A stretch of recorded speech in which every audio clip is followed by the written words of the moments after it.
भारत की सुरक्षा की कहानी सिर्फ सरहद पर लड़ने वाले सैनिकों तक सीमित नहीं है। कुछ योद्धा ऐसे भी होते हैं जो दुश्मन देश के अंदर रहकर अपनी पहचान, अपना परिवार और अपनी पूरी जिंदगी दांव पर लगा देते हैं।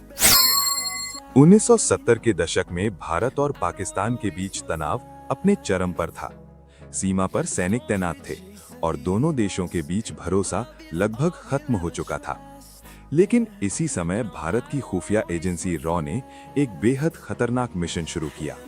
एक ऐसा मिशन जिसमें एक भारतीय युवक को दुश्मन देश के अंदर भेजा जाना था और उसका काम था पाकिस्तान में रहकर भारत के लिए जासूसी करना।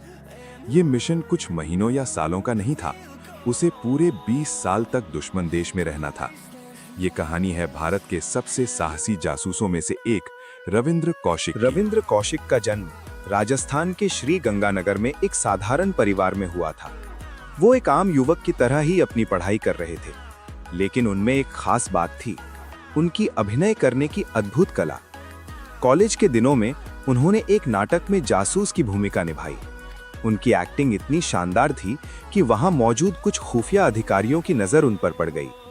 कुछ समय बाद उनसे संपर्क किया गया और उन्हें भारत की खुफिया एजेंसी रॉ के लिए काम करने का प्रस्ताव दिया उनकी गया। बहादुरी और सफलता के कारण रॉ के अधिकारियों ने उन्हें एक खास नाम दिया, ब्लैक टाइगर।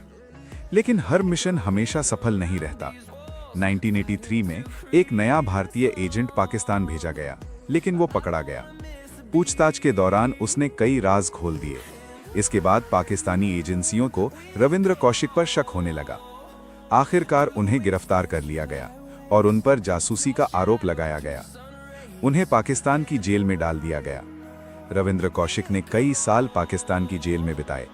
उन्होंने अपने देश के लिए सब कुछ कुर्बान कर दिया, अपनी पहचान, अपना परिवार और अपनी पूरी जिंदगी। साल 2001 में पाकिस्तान की जेल में ही उनका निधन हो गया। आज भी उन्हें भारत के सबसे बहादुर जासूसों में गिना जाता है, क्योंकि कुछ नायक ऐसे होते हैं जो इतिहास की किताबों में कम दिखाई देते हैं, लेकिन देश की सुरक्षा के लिए उनका बलिदान हमेशा याद रखा जाता है।